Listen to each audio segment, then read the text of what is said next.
We're not going to go over goal setting. I'm just going to assume you already have some goals for yourself. And what we're going to mainly talk about is making measurable progress in reasonable time.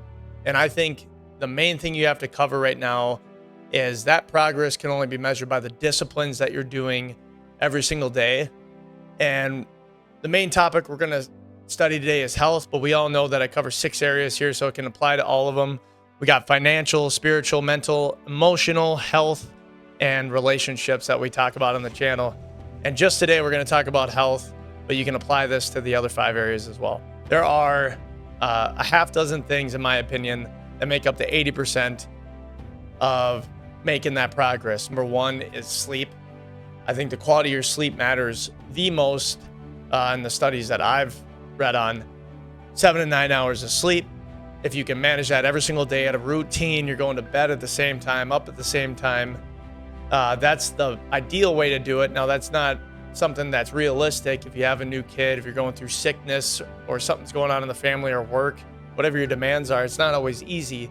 So the other areas that you can do with this sleep is the quality, not just the time, but also the blackout curtains. Are you looking at your phone right before bed or when you wake up?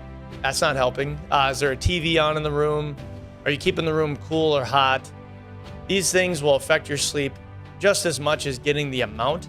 Number 2, I would say, is nutrition. Staying away from the processed food and the sugars, going for the fruit and vegetables, going for the high protein, the clean diet, the whole foods, the organic. I never thought these things really mattered when I was younger, mainly because I couldn't afford it. But I also thought, well, it can't be that bad. And the type of difference, the feel, the vitality I feel now, it's crazy how much healthier I just feel even 10 years later. I mean, my 20s were a totally different Jack than how I feel today as a 33-year-old. And I think a lot of it has to do with the diet. I believe exercise is a cornerstone to this whole thing. Number 3 is exercise, cardio and muscular strengthening.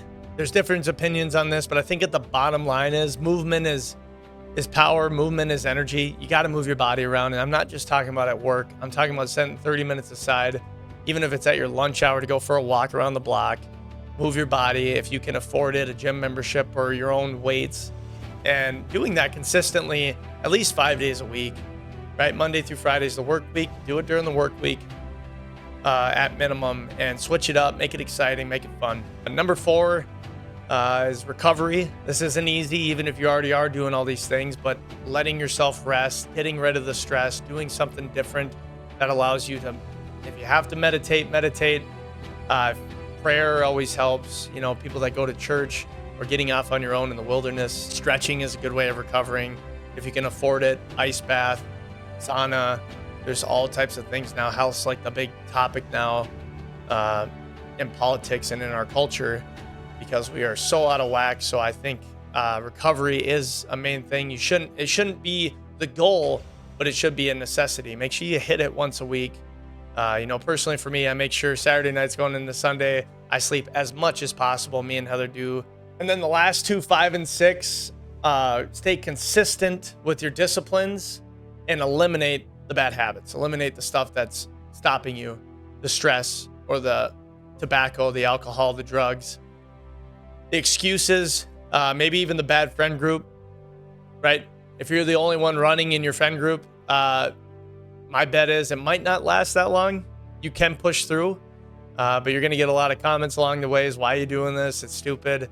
Stuff like that. Find a new way around the limiting beliefs that you have and start implementing the consistent disciplines that really create the change, like the other things I just talked about. Stay consistent with this. Make measurable progress in reasonable time.